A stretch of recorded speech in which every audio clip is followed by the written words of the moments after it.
Bueno, buenas noches, ¿cómo están ustedes? O buenas tardes aquí en España, buenos días en el resto en América, los que nos ven desde América. Vamos a ir iniciando mientras las personas que están por ahí todavía pasan y se sientan. Tengo un par de preguntas primero para ver cómo han estado ustedes estudiando. Brigitte la tengo, se sentó de primera y me quedó así. Vamos a ver. Pregunta, esto ya lo estudiamos, todo esto ya lo estudiamos. La primera pregunta es, ¿qué significa Apocalipsis? Una revelación. Es una revelación, es darnos cuenta de un algo. También en la primera sesión dijimos, el año pasado como por allá de septiembre u octubre, dijimos que Apocalipsis era un libro muy particular porque está escrito con muchos símbolos, está cargado de mucha simbología y que esa simbología en algunas oportunidades y muchas veces pues nos puede llevar a la confusión o a creer que el Apocalipsis es un libro de ruinas, de desgracias y de situaciones complejas. Sin embargo, el primer versículo del primer capítulo del Apocalipsis nos explica claramente de qué es la revelación que hay en el Apocalipsis. Entonces, hoy vamos a hacer un hipermicro resumen. Yo voy a suponer, mejor no les pregunto, pero voy a suponer que ustedes sí han leído Apocalipsis 1, Apocalipsis 2, Apocalipsis 3 y que para hoy trajeron leído Apocalipsis 4. Voy a suponer eso, pero si no, de todos modos yo les invito a que ustedes lo hagan, les invito a que lo hagan. Es indispensable, yo creo, para todo esto, darle espacio al Espíritu Santo a que nos hable y que nos guíe y que nos enseñe. Entonces, cuando usted esté estudiando Apocalipsis capítulo 1, en Apocalipsis capítulo 1, la primera revelación que tenemos, lo primero que nos enseña el Espíritu Santo a través de este libro es que Cristo está sentado en gloria. Eso es lo primero que nos enseña el Espíritu Santo en el Apocalipsis. Decía yo la semana pasada que es muy importante que nosotros aprendamos cuando oramos, cuando predicamos, cuando pedimos, recordar cuál es nuestro lugar y cuál es el lugar de Cristo.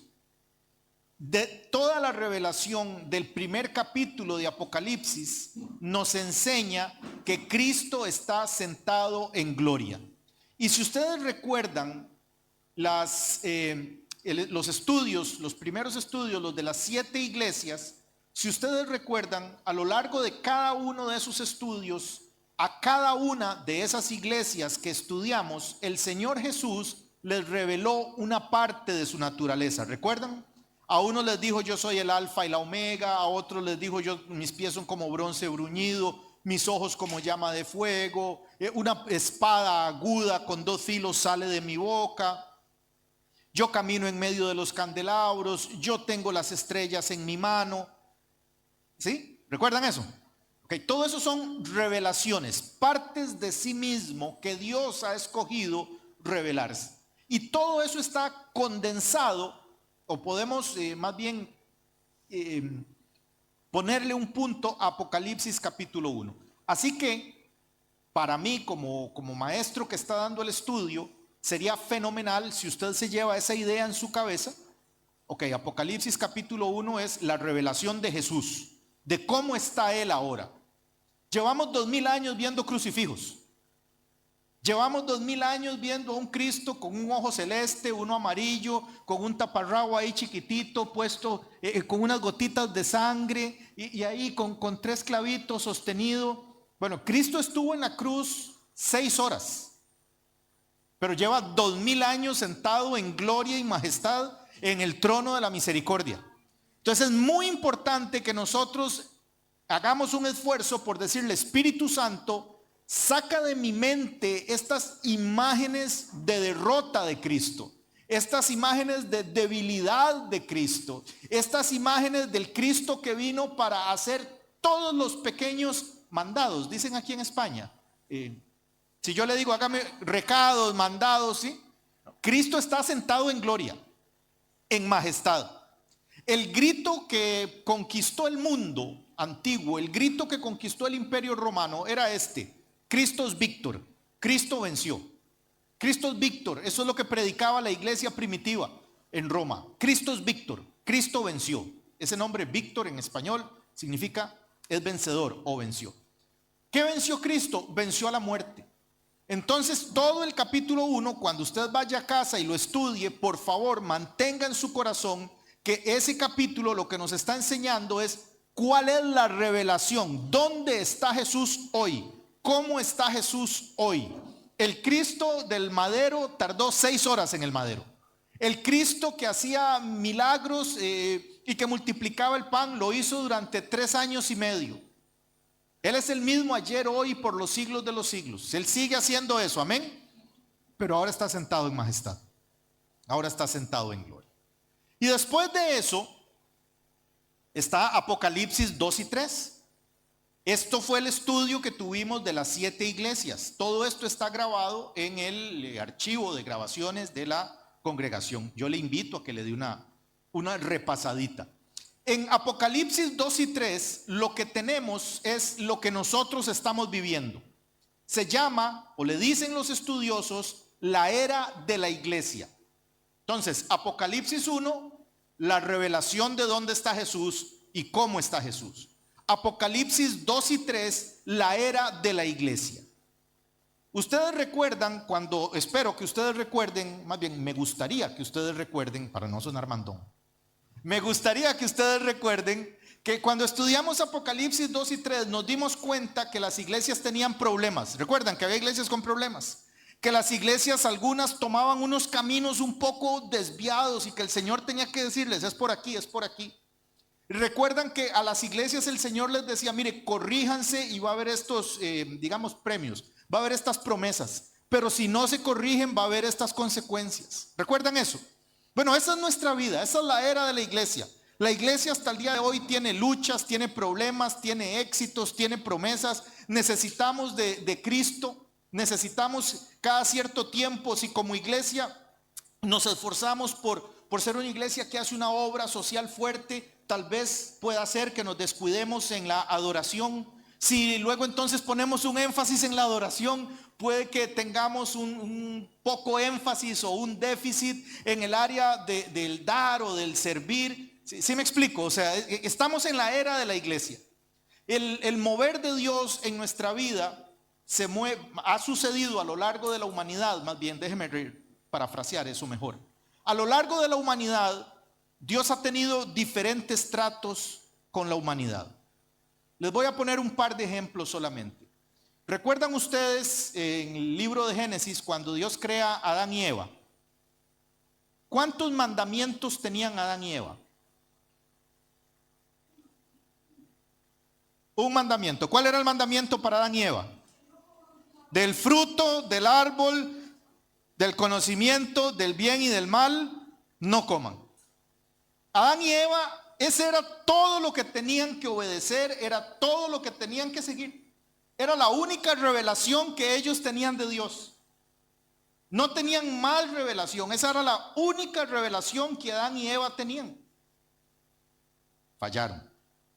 Nosotros hoy día, que estamos viviendo en la dispensación de la iglesia, nosotros hoy día tenemos un montón de mandamientos. Tenemos un montón. Yo tengo que amar a mis enemigos. La Biblia habla del dar, la Biblia habla del congregarse, la Biblia habla de la oración, la Biblia habla de leer la palabra. Ya para mí no es suficiente aquello de que no hay que comer del árbol del conocimiento del bien y del mal. Entonces, esos son áreas, diferentes formas en las que Dios se ha relacionado con la humanidad. Nosotros ahora estamos viviendo en lo que se llama la era de la iglesia, la dispensación de la iglesia. Hay iglesias sobre este planeta. Hoy estamos nosotros con este estudio bíblico y debe haber otros hermanos en América, en Asia, en África, que en este momento estarán adorando a Dios, cantando, no estarán estudiando. Y el domingo nosotros acá, a las 11:30 de la mañana de acá de España, estaremos cantando, predicando, abrazándonos, tomando café, estaremos en eso, ¿no? Pero resulta que en América hay personas que no se han despertado a esa hora, son las 4 de la mañana en América. Y cuando nosotros nos vayamos a la cama el domingo, habrá hermanos que están empezando la reunión. Estamos en la época de la iglesia, en la era de la iglesia. En estos momentos, cualquier persona puede entrar a una congregación, levantar su mano y decir: quiero aceptar a Jesús en mi corazón, y el Señor va a entrar a él. En este momento cualquiera de ustedes puede salir y repartir tratados, un Nuevo Testamento, invitar a su amigo, a su amiga a que reciba al Señor, y todavía el Espíritu Santo dentro de la iglesia se está moviendo. Esto es la era de la iglesia. Pero tuvimos también un estudio en el que el apóstol Pablo nos enseña en segunda de Tesalonicenses que la historia de la humanidad no es circular, sino que es lineal. Nuestra vida no es un constante repetir de círculos. Nuestra vida no es un constante estado de bien, mal, bien, mal, bien, mal, sino que estamos apuntando más bien hacia un punto culmen de la humanidad. Y el punto culmen de la humanidad hacia donde estamos orientados es al final de la era de la iglesia, cuando el Señor mismo, con voz de mando, con voz de arcángel y con trompeta de Dios, hable a los muertos en Cristo resucitarán primero, dice el apóstol Pablo, y luego nosotros, quienes estemos vivos, seremos transformados y nos reuniremos con Él para estar siempre con Él. Amén. Y ahí terminamos el estudio el año pasado. Recuerdan que ahí fue donde habíamos quedado, en segunda de Tesalonicenses. Apocalipsis 4 inicia precisamente con una frase, y vamos a leer Apocalipsis 4. Yo aquí no se los voy a proyectar hoy, sino que supongo que ustedes pueden buscarlo en el teléfono para que lo vayamos leyendo, o en su Biblia, para que lo vayamos leyendo. Yo les aconsejo mucho siempre tener su Biblia de papel o algo en que anotar. Es muy importante, es poder seguir. Que una de las cosas de la que nos acusan a los evangélicos muchas veces es de lavarle la cabeza a la gente. Yo no encuentro un lugar en el que uno le explique más a la gente, decirle: vayan y lean, vayan, estudien, averigüe usted. Eso no es lavarle la cabeza, eso más bien es decirle: yo le puedo decir una cosa, pero también quiero que usted la contraste, la compare, averigüe por su cuenta. Y para eso anotar es clave. Entonces el apóstol Juan en el capítulo 4 dice: después de esto miré, y he aquí una puerta abierta en el cielo, y la primera voz que oí, como de trompeta, hablando conmigo, dijo: sube acá, y yo te mostraré las cosas que sucederán después de estas.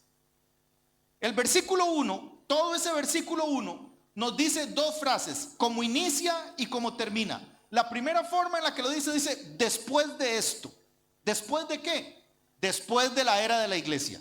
Después de que el Señor, con voz de mando y con trompeta de Dios, haya dicho a sus muertos: levántense ustedes, y los muertos en Cristo resucitarán primero, y luego nosotros, quienes estemos vivos, nos reuniremos con Él. Después de esto, después del rapto de la iglesia, después que termine la era de la iglesia. Y de hecho así termina el versículo 1, dice: y te mostraré las cosas que sucederán después de estas cosas, de las de la iglesia, de las 7 iglesias. Entonces en este momento vamos a entrar, el Apocalipsis nos va a dar otra revelación nueva. Ya nos reveló dónde está Jesús, ya nos reveló cómo es la vida de la iglesia. Ahora nos va a revelar algo completamente nuevo, y nos va a revelar algo que va a suceder después de que la iglesia haya sido arrebatada. Nos va a revelar algo que va a pasar, cómo van a suceder los eventos después de que la era de la iglesia ha terminado. Nos va a revelar en los capítulos 4 y 5, le vamos a decir la antesala. Yo he notado aquí en España que cuando uno llega a un piso, abren la puerta y ya uno está dentro de la casa. No sé si ustedes, la mayoría de ustedes son de América, de Latinoamérica. No sé si recuerda que en las casas de Latinoamérica, uno llegaba a la casa y lo primero que había era lo que le decíamos un corredor. un área que era de la casa, pero no estaba dentro de la casa. Y ahí había un par de bancos y en la tarde, al calor de la tarde, los padres y los abuelos se sentaban ahí, bueno, en el caso de mi familia, a cantar, porque mi familia siempre ha habido cantantes y músicos, y se sentaban en la tarde, al calor de la tarde, a cantar. Y si usted iba pasando, podía pasar, pero hasta ahí, no lo dejaban entrar a la casa. Si se portaba bien, la abuela le podía dar una taza de sopa ya adentro, pero primero usted se quedaba en la antesala. Los capítulos 4 y 5 del Apocalipsis son la antesala de lo que va a pasar. Juan tiene una visión, Juan tiene una revelación profunda, pero lo que Juan ve son cosas que están ocurriendo en el cielo. Entonces hoy vamos a estudiar esa antesala, vamos a estudiar qué es lo que Juan ve, cómo está organizado en el cielo, las cosas que serán después de estas. Y vamos ahí.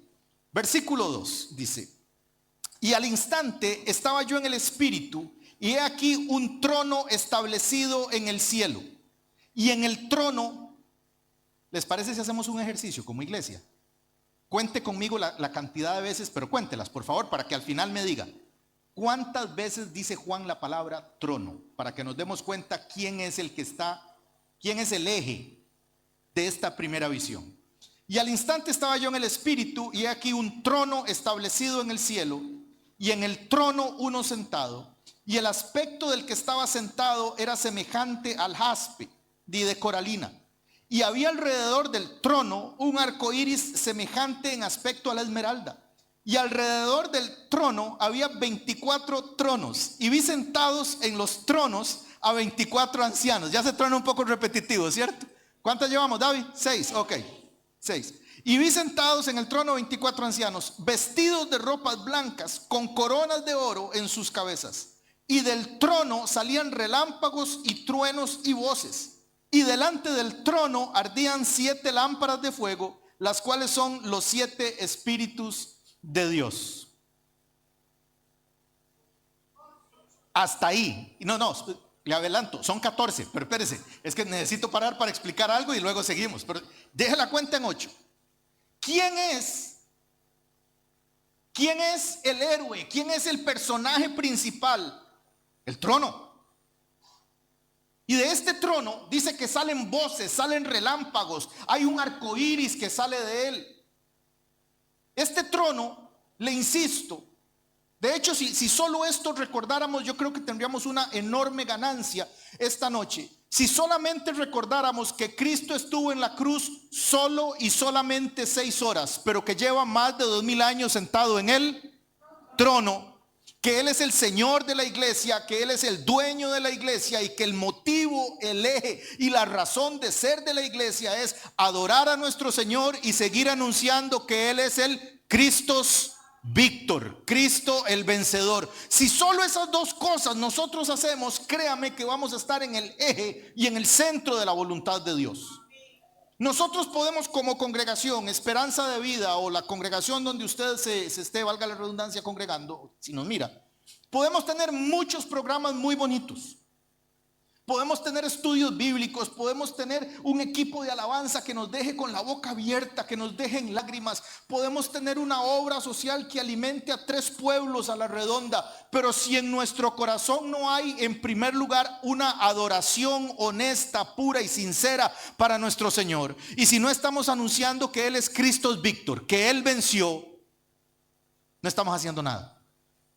Nada de lo que hagamos tiene razón de ser delante del trono.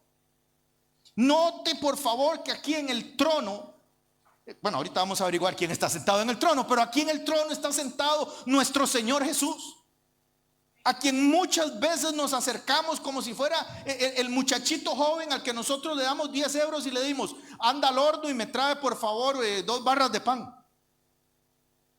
Yo creo que a veces nos acercamos al Señor sin recordar muy claramente que Él está sentado en el trono, y que su trono es trono de justicia, es trono de autoridad. Mire que delante del trono, la imagen que el apóstol Juan ve es un trono del cual salen rayos, hay una voz como de trompeta. Cuando el Señor habla, cuando nuestro Jesús habla, la Biblia describe su voz como una voz de trompeta, como el estruendo de 1000 aguas. Hay políticos que uno los escucha hablando y la voz es lastimera, es penosa. Quieren infundirnos lástima, quieren infundirnos pena. Pero el Dios nuestro cuando habla es un Dios que tiene autoridad, que tiene poder. El trono de Él, donde Él está sentado, es un trono de autoridad y eso no se nos debe olvidar. Ahora en los versículos 3, 4 y 5, Juan ve unas cosas que vamos a tratar de explicar.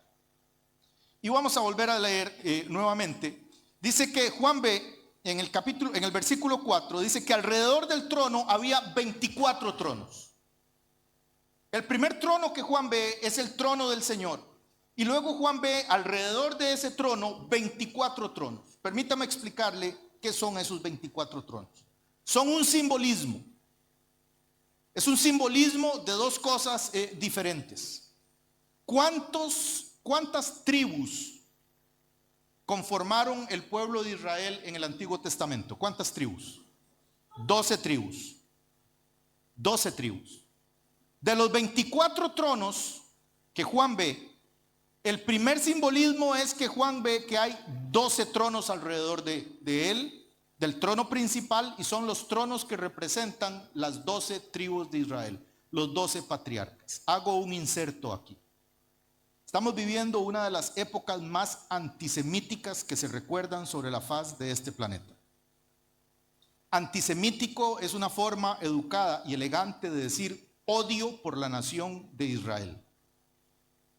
Hay elementos políticos y la semana pasada dije que todos los reyes de la tierra van a doblar su rodilla delante del Señor. Por lo tanto, ningún sistema político va a prevalecer. Ni la democracia, ni la izquierda, ni la derecha. Lo que va a prevalecer es la teocracia, el gobierno de Dios. Teocracia, el gobierno de Dios. Pero hay sistemas políticos en la era en la que estamos viviendo que están insuflando, ayudando a que se expanda el odio de Israel. Y bíblicamente esto va a crecer. Más adelante, cuando estemos estudiando cuál va a ser el trato de Dios con Israel, mire que esta no es la era de Israel, esta es la era de la iglesia. ¿Cuál era estamos viviendo? La era de la iglesia. No es la era de Israel. En este momento Israel es un país en el cual nosotros no podríamos ir a predicar.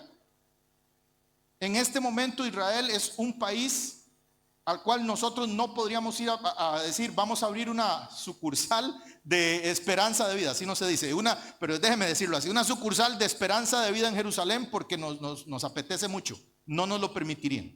Israel hoy día no es un país entregado a Dios, pero hay que recordar que es un país al que Dios, una nación a la que Dios ha amado.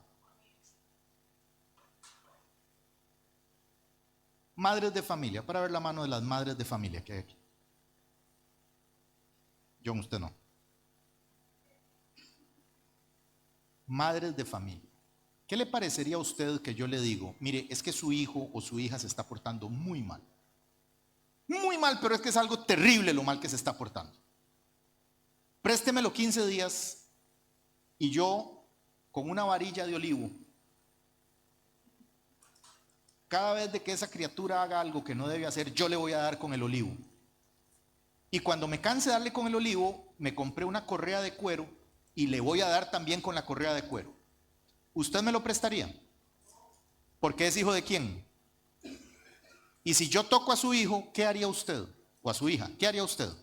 Piénselo, honestamente, piénselo. O sea, toda la furia suya se va a descargar sobre mí, ¿cierto? Bueno, Israel como nación no es hija mía. No es hija del gobierno de España, no es hija del gobierno de Costa Rica. Es Dios el que tiene un trato con ellos. Y yo no quiero saber qué es lo que le va a pasar a la gente que levante su mano contra Israel. De hecho, aquí más adelante llega a decir que Israel va a ser piedra pesada y que todo el que se la ponga al hombro será aplastado. Y nosotros somos una generación privilegiada porque estamos viendo los principios de cómo nos estamos volviendo pueblos, naciones, sistemas políticos en contra de Israel. ¿Y por qué me meto con Israel? Porque Israel juega en el panorama de Dios. El reloj profético de Dios es Israel, no es la iglesia. Estamos viviendo la era de la iglesia, pero el reloj profético de Dios va con Israel. Y ahora que están alcanzando hipotéticos y aparentes acuerdos de paz en Israel, débiles, quiero recordarles que hay un versículo de la misma Biblia que dice que cuando en Israel digan paz y seguridad, vendrá sobre ellos destrucción repentina. Estamos viviendo épocas muy interesantes.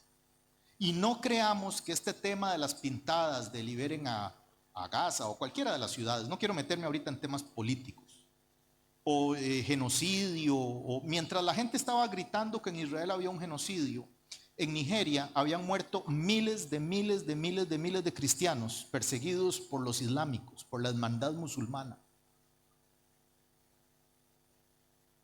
Solo este fin de semana, el domingo que nosotros estábamos aquí adorando a Dios, un grupo de ultra izquierdistas en Estados Unidos, en el estado de Minnesota, entró a una iglesia con pancartas, con gritos, con pitos, a interrumpir el culto de adoración a Dios por temas políticos. Estamos viviendo épocas lamentablemente interesantes. Y lamentablemente para nosotros, porque no quisiéramos que sea así, pero el reloj profético de Dios anuncia que así es, que así va a ser y que va a haber juicio sobre esas personas. Los otros 12 tronos, porque él dio 24, ¿no? Entonces está un trono principal y hay 12 tronos. Por ahora créame que representa las 12 tribus de Israel. Por favor, créame nada más, luego lo vamos a... La Biblia se explica a sí misma. Pero yo quiero ir ordenadamente, no quiero ir para atrás, para adelante, porque se me complica a mí que no soy tan buen maestro. Los otros 12 tronos representan los 12 apóstoles del Señor. Entonces, al haber 24 tronos, lo que Juan está viendo es que alrededor del Señor está la era de la nación de Israel y la era de la iglesia. Ahí estamos. Ahí estamos representados. Creí que iban a decir amén. Ahí estamos representados. Ahí estamos. Y los ancianos están vestidos de ropas blancas y con coronas de oro en sus cabezas. En la Biblia estar vestido de ropas blancas es también un simbolismo. Vieran que yo quisiera meterme en cada uno de los símbolos, pero no terminamos ni de aquí a que Cristo vuelva. En la Biblia estar vestido de ropas blancas, el lino fino, representan los hombres y las mujeres que han sido lavados por la sangre de Cristo. Hay un versículo que cuando yo era chico era una canción muy bonita que dice: y a su esposa, la iglesia como esposa del Señor, se le ha concedido que se vista de lino fino. Estar vestido de lino fino en la Biblia es algo, es un privilegio. Haber sido lavados por la sangre del Cordero es un privilegio.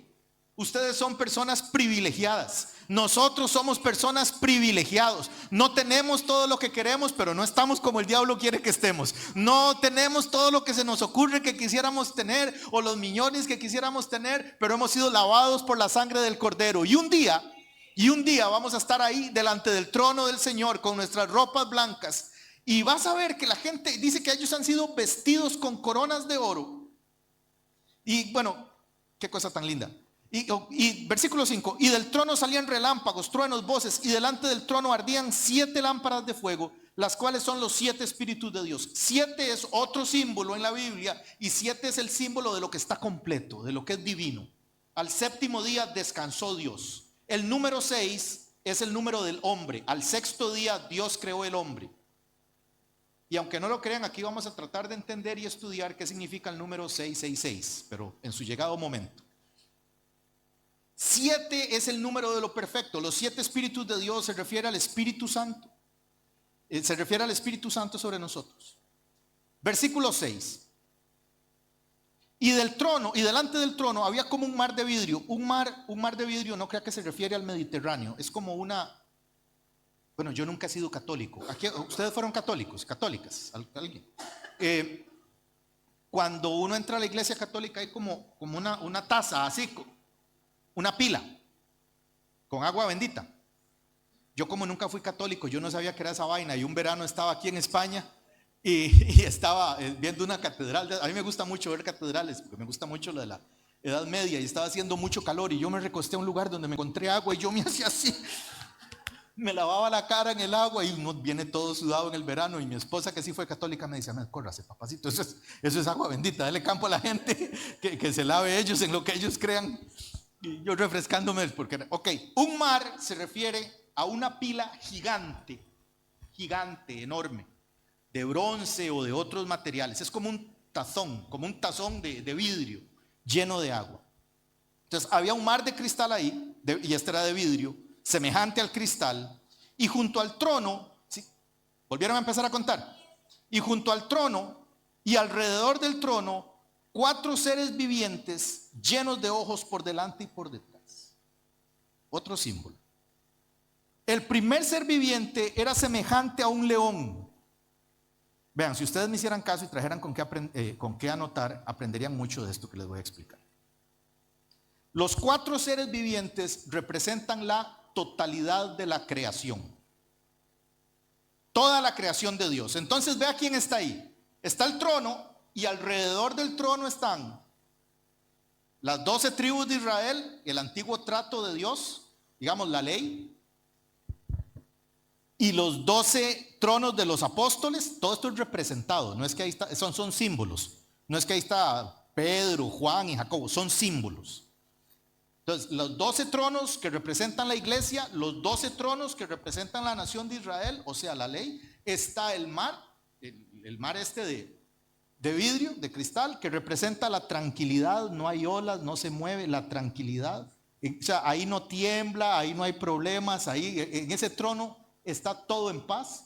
Nosotros creemos que ahora que vamos a orar y decimos: Señor, bendice las ofrendas de este domingo, suponemos que es que el Señor se levanta del trono y empieza a pegar brincos y correr y decir: Gabriel, vayan y busquen plata, hay que mandar plata a Esperanza de Vida. No es así. El trono está en calma, en calma. Pero además hay 4 seres vivientes, y estos 4 seres vivientes representan la totalidad de la creación. El primer ser viviente lo describe. Dice: es semejante a un león, versículo 7.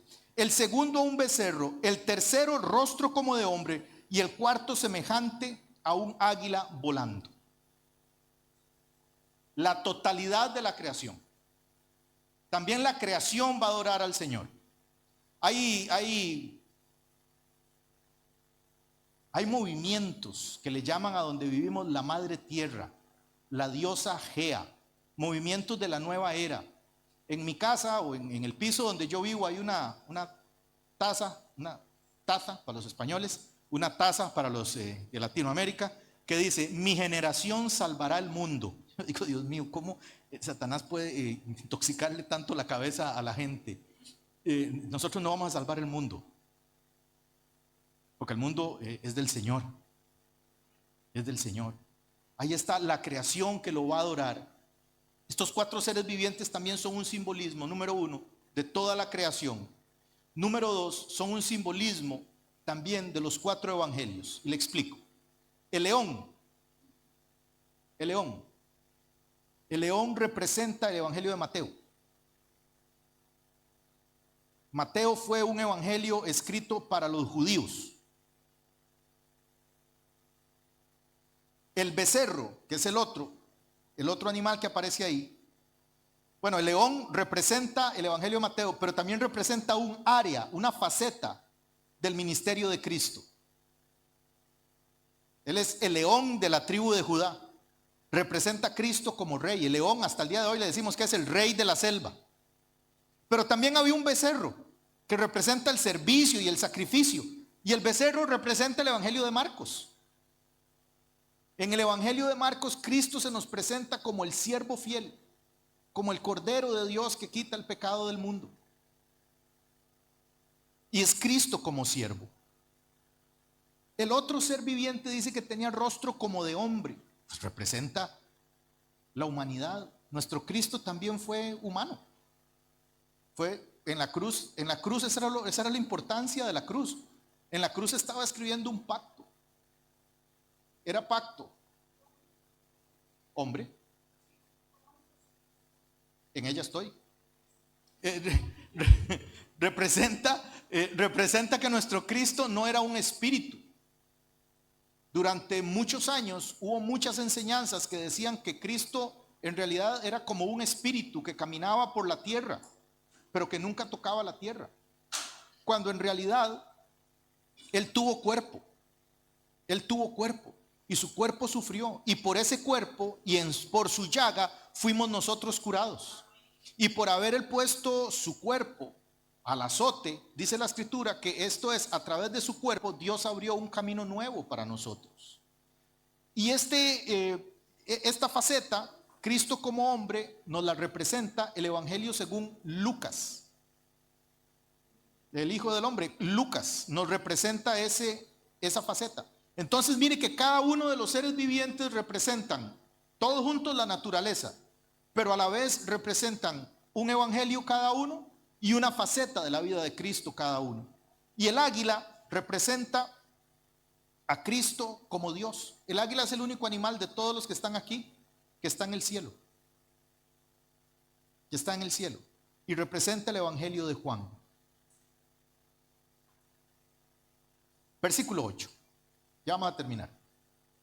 Y los 4 seres vivientes tenían cada uno 6 alas, y alrededor y por dentro estaban llenos de ojos, y no cesaban de día y de noche de decir. Bueno, los 4 seres vivientes, mi interpretación, tan buena o tan mala como la de cualquiera, son una clase espiritual de ángeles que se llaman querubines, y están protegiendo el trono de Dios. Ustedes saben que hay un pecado que no tiene perdón. ¿Cuál?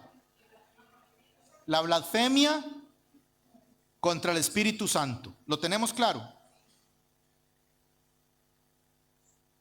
¿Cuánta gente cree usted que blasfema en contra de Cristo todos los días? Mi teoría, esta es solo una teoría, no lo dice la Biblia, esta es mi teoría. Mi teoría es que aquí en la tierra muchas personas blasfeman de Jesús, blasfeman de Cristo, pero esas blasfemias no llegan hasta allá arriba. Porque nuestro Señor alrededor del trono tiene 4 querubines que tienen ojos por todo lado, que lo pueden ver todo y que de alguna manera son los protectores de ese trono. ¿Sí me explico? Pero que el Espíritu Santo descendió en el día de Pentecostés y está aquí con nosotros. Y cuando alguien blasfema del Espíritu Santo, Él está aquí y Él escucha. De Cristo se blasfema todos los días y eso tiene perdón. Pero blasfemar contra el Espíritu Santo no tiene perdón. El trono donde está nuestro Señor sentado tiene protección. Hay 4 ángeles tremendos, poderosos, extraordinarios. Y ahora note por favor algo que es muy de mi interés que nosotros nos ubiquemos. Versículo 8. Si me están siguiendo, ¿sí? Vea por favor el 8, esto es muy importante. ¿Qué está pasando en el cielo? O sea, Juan ve y están los tronos, están los ancianos, están los querubines.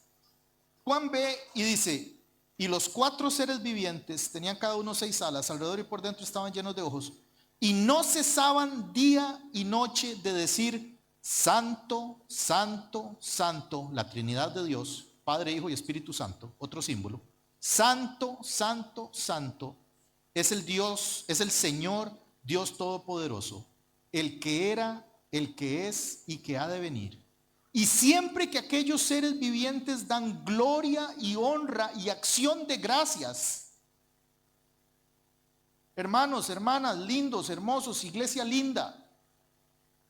Vea cómo en el cielo se dirige la oración, vea cómo se dirige la adoración. Se dirige no pidiendo, y yo sé que la Biblia dice pedid, yo sé que la Biblia dice pedid, y está bien pedir, y si necesitamos algo, el trono de mi Señor es el primer lugar. ¿Estamos de acuerdo en eso? Y somos gente muy necesitada de Dios, de dinero, de amor, de cariño, de comprensión, de todo. Somos gente muy necesitada. La necesidad es casi que inherente al ser humano. Nacemos y nacemos con necesidad de calor, de protección, de comida. La necesidad es inherente a nosotros. Pero cuando hablamos de nuestra adoración, estamos hablando de cosas espirituales. Y mire cómo se dirige la adoración. Y siempre que los seres vivientes dan gloria y honra y acción de gracias al que está sentado en el trono. La pregunta que yo me hacía ayer que estaba con mi esposa terminando esto era: Dios mío, cuando yo oro dándote honra, alabanza, acción de gracias. Oro recordándote constantemente que no tengo esto, que me falta aquello, que me duele. Volví al gimnasio, hermanos, y me duele todo. Hablando de dolores, lo tengo muy presente, lo de los dolores. Y como me matriculé y no estaba teniendo resultados, entonces tuve que ir personalmente a ver qué es lo que estaba pasando, y parece que es que hay que hacer ejercicios. Los seres vivientes dan gloria, honra y acción de gracias. Analicemos internamente 5 segundos cómo es mi vida de oración. Cuando yo tomo ese tiempo devocional, yo usualmente lo hago en la mañana, pero cuando tomo ese tiempo devocional, o cuando usted toma el suyo, ¿lo hacemos para dar honra, gloria y acción de gracias? Y decirles al final: Señor, tú conoces mi vida, lo que necesito, y aquí lo dejo. Pues Señor, acuérdate, Dios mío. Es casi la humanización del Dios, que yo le tengo que estar recordando a Él lo que yo necesito. ¿Sí me estoy explicando? Bueno, cada vez que ellos dan honra, gloria y acción de gracias al que está sentado en el trono y que vive por los siglos de los siglos. ¿Contaron la palabra trono otra vez? ¿O los despisté? Trono. Los 24 ancianos se postran delante del que está sentado en el trono. Los 24 ancianos, o sea, el simbolismo de la nación de Israel y el simbolismo de la iglesia, ¿qué hacen? Se postran. Se postran, adoran. Postrarse significa adorar. Se postran al que está sentado en el trono y adoran al que vive por los siglos de los siglos, y echan sus coronas. En Apocalipsis 2 y 3, si usted va y lo estudia y lo recuerda, el Señor le había prometido a una iglesia que le iba a poner una corona. La palabra corona que aparece aquí es una palabra, el Nuevo Testamento fue escrito en griego, y la palabra corona que aparece es la palabra estefanos. Algunos de ustedes tienen un familiar que se llame Esteban o así. Estefanos viene de ahí. Era una corona que el Imperio Romano le ponía a la gente. Era una corona como de laurel, de vencedor. Lo único que representaba, esa corona no representaba más nada que decir: mire, esa persona ha vencido. Recuerdan que muchas veces hablamos que permanecer es vencer. La iglesia va a tener su corona, no porque lo hicimos todo perfecto, no porque fuimos mejor que nadie, sino porque en el nombre de Jesús hemos permanecido. Y resulta que cuando tengamos esa corona y nos veamos en el trono, ¿sabe qué vamos a hacer? Decirle: Señor, esta corona es suya. Usted es el que venció. Usted es. Tiran sus coronas delante del trono diciendo: Señor, digno eres de recibir la gloria, la honra y el poder, porque tú creaste las cosas, por tu voluntad existen y fueron creadas.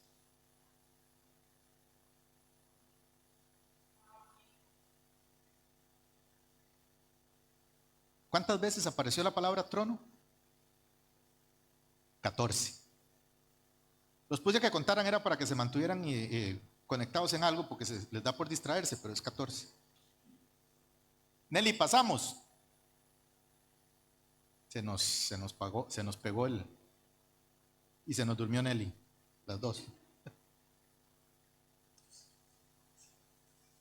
Vamos a ir al capítulo 5. Pero mientras vamos al capítulo 5, note por favor algo que quiero decir aquí. Cuando ellos adoran a Dios, ¿ha visto cuando empezamos un domingo?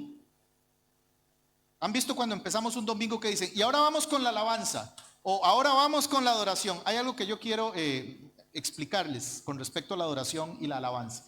Note por favor lo que dicen los ancianos, los seres vivientes. Dicen, versículo 11, porque digno eres de recibir la gloria, la honra y el poder, porque tú creaste todas las cosas, por tu voluntad fueron creadas. Desde el versículo 10 en realidad dice, adoran al que vive por los siglos de los siglos.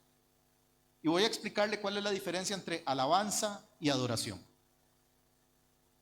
La diferencia entre alabanza y adoración es que alabamos a Dios por lo que Él hace, pero adoramos a Dios por lo que Él es. No tiene que ver con la música. Si la música es lenta, no es adoración. Si la música es rápida, no es adoración. No, eso es música. Nosotros adoramos a Dios por lo que Él es y le alabamos por lo que Él hace. Ahora Juan nos ha servido un escenario. Ya vamos a terminar, 20 minutos. Juan nos ha servido un escenario celestial. Está el trono del Señor y ese es el personaje principal, el que está en el trono. 14 veces se menciona que hay un trono. Y luego están los otros tronos. Pero bueno, ¿qué están haciendo? Están adorando. Y Juan ve, porque recuerde que el Señor le dijo a Juan, sube acá y te mostraré las cosas que van a pasar. O sea, que tiene que haber acción, movimiento, porque hasta ahora está muy romántico, muy tierno, pero a esto le faltan temblores, terremotos, le está faltando algo. Vamos a ver, dice, versículo 5. Vamos a leer desde el capítulo 5, dice. Y vi en la mano derecha del que estaba sentado en el trono un libro escrito por dentro y por fuera. No es un libro como este. Se refiere a un rollo, a un pergamino. Un pergamino escrito por dentro y por fuera. Sellado con 7 sellos. 7 es el número de lo perfecto. Cuando dice sellado con 7 sellos, significa, eso no lo abre, es nadie. Nadie abre eso. Ese rollo, permítame decirle que es un simbolismo. Ese es el título de propiedad del planeta Tierra. Título de propiedad del planeta Tierra. Ese rollo tiene escrita la escritura y lo que va a pasar sobre este planeta y de quién es el dueño. Los seres humanos jugamos un juego muy, muy interesante. Jugamos este juego, vea cómo jugamos este juego. Fina, te compro tu piso. Y me dice, vale.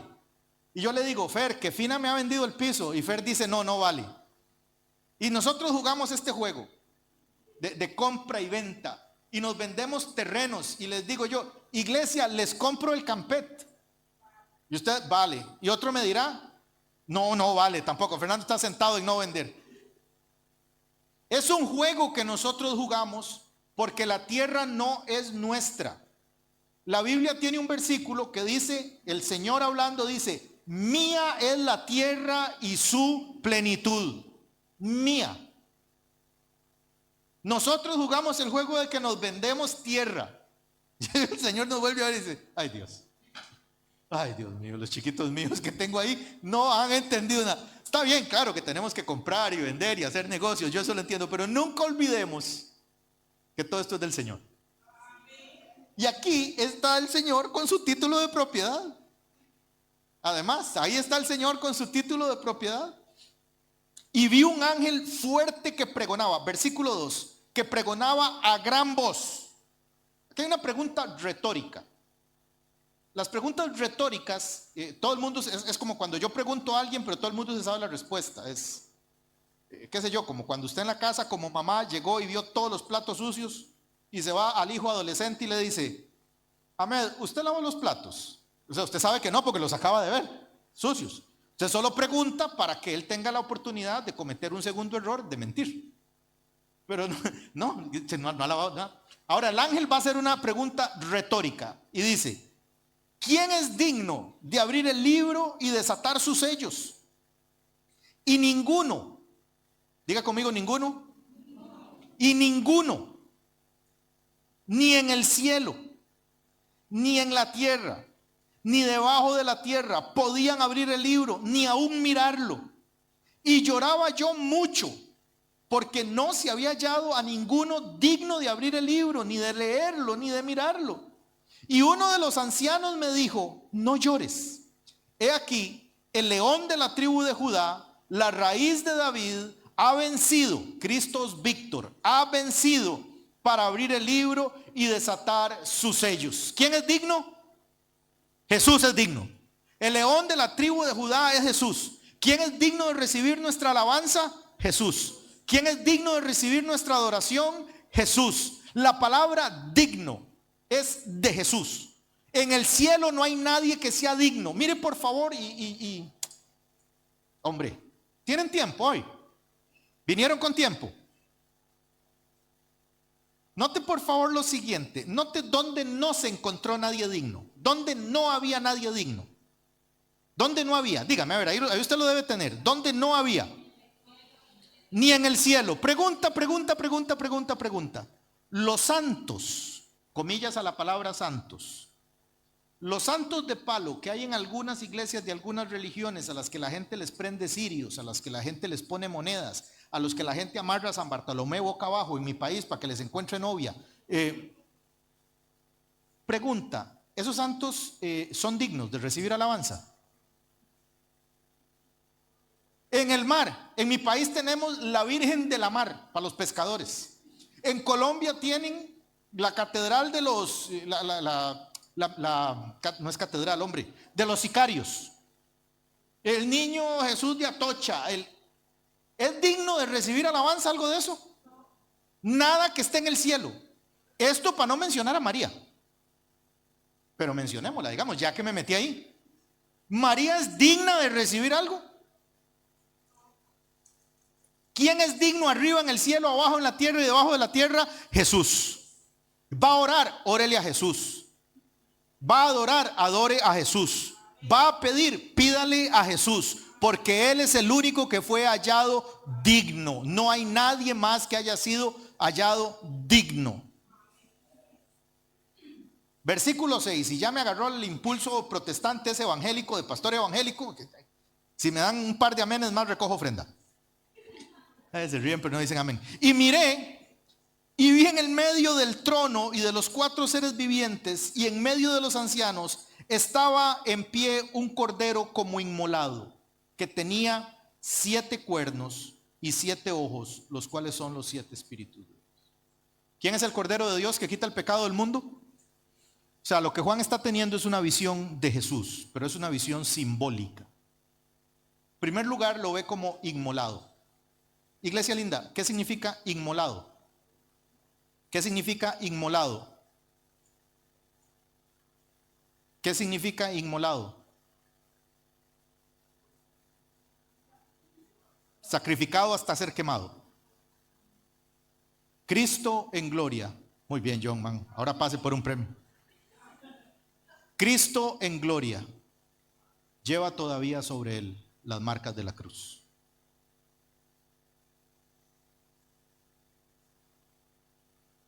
Cristo en gloria lleva sobre él todavía las marcas de la cruz. Dice una profecía muy linda en Isaías: en las palmas de mis manos te tengo esculpida,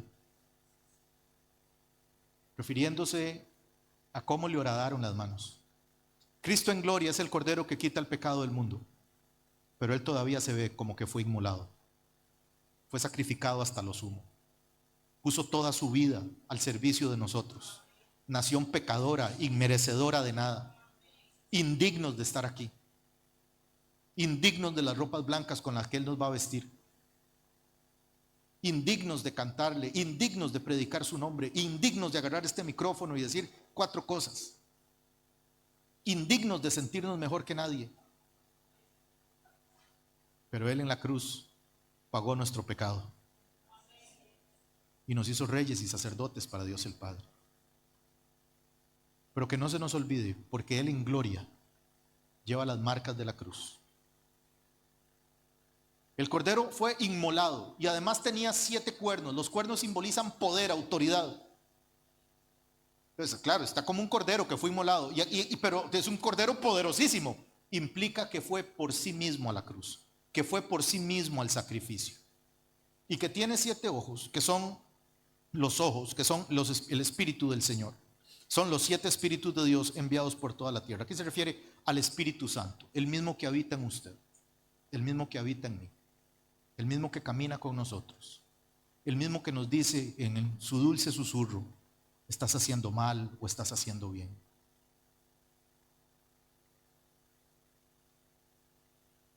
Y vino y tomó el libro de la mano derecha del que estaba sentado en el trono.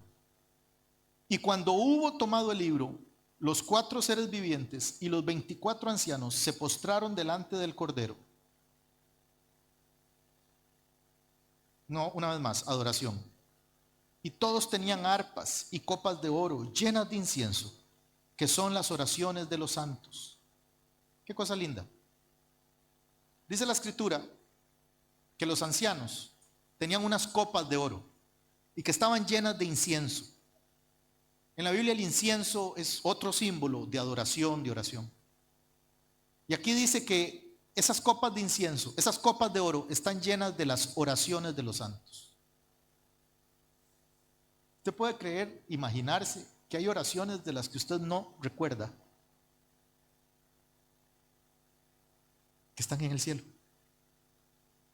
Hay oraciones que usted hizo por personas que le pagaron mal, que le trataron mal, pero esa oración subió como incienso, como ofrenda de olor fragante delante del Señor. Y el Señor no la olvida. Hay momentos de nuestra vida que hemos orado por una casa, porque nuestros hijos le sirvan al Señor, por un trabajo. Le hemos orado al Señor por tener paz en el hogar. Le hemos orado a Dios por cosas que nosotros quizás ya no recordamos, pero que el Señor no olvida y que están presentes delante de Él de día y de noche. Y que aún en medio de toda la adoración que hay en el cielo y toda la administración de cosas hermosas y poderosas, hay oraciones que tal vez hicimos como niños o ustedes como niñas y que tal vez ni siquiera recordamos, pero que están ahí. Y cantaban un cántico nuevo diciendo: digno eres de tomar el libro y de abrir sus sellos, porque fuiste inmolado y con tu sangre nos has redimido para Dios. Aquí les hago un detalle teológico. Nunca, desde Génesis hasta el final de Apocalipsis, se oye de un ángel cantando de la redención, de perdón, nunca. Pero cuando la iglesia aparece cantando y le dice: tú eres digno porque tú fuiste inmolado y nos redimiste. Nos redimiste. ¿Usted sabe qué es redimir? ¿Sabe qué significa la palabra redimir? No es perdonar. Redimir es otra palabra para comprar. Nosotros fuimos comprados. Hay una historia. Ustedes me dijeron que tenían tiempo, ¿sí? Hay una historia. La historia no es necesariamente real, pero es conmovedora. Y con música de llorar tiene un efecto devastador en la iglesia. Hay una historia de un pueblo en el que habían 7 hermanas, 6 hermosas, preciosas, el concepto de belleza que usted tenga, pero el máximo. Y estaba la 7ª, la más fea que, o sea, eso, mejor dicho, toda la belleza la echaron en las 6 primeras y todo lo horrible quedó para la última. Dientes torcidos, los pies torcidos, los ojos torcidos, unos pelos más feos, bueno, mejor dicho, lo más feo que hay en el mundo. Y llegó un hombre al pueblo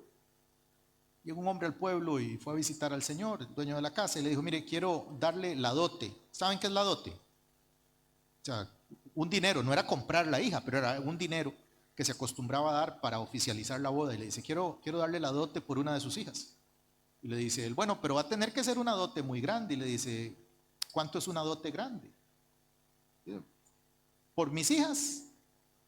Son mujeres muy hermosas, muy lindas. Le dice: por mis hijas usted va a tener que darme una dote, por cualquiera de ellas, más o menos de 50 millones de euros. El hombre le dijo: le doy 70 millones de euros de dote, pero me da la menor. Ah, no, señor, pues es que usted es confundido, la menor es la más fea. No, deme esa. No, esa se la doy hasta gratis. No, pero igual yo quiero dejar la mejor dote por ella. Yo quiero dejar la mejor dote por ella. Y cuenta la historia, la historia evoluciona y evoluciona. Yo se la voy a resumida. La historia termina en que las 6 primeras tuvieron una vida desgraciada siempre, porque se creían mejor que todos. Pero que el matrimonio de la menor y de este individuo fue un nicho de felicidad, porque ella siempre tuvo claro que el que era digno era él, pero que ella estaba ahí por la gracia de él, y fue agradecida con él toda la vida. Nosotros somos la hermana fea, la hermana horrible. Nosotros somos quien tiene los ojos torcidos, los dientes torcidos, las piernas torcidas, el pelo feo, mañas malas, majaderías, necedades. De hecho, la Biblia dice que de lo vil y menospreciado, a manera de piropo, a manera de conquistarnos, de lo vil y menospreciado escogió Jehová a su pueblo. Eso estamos aquí, lo vil y menospreciado.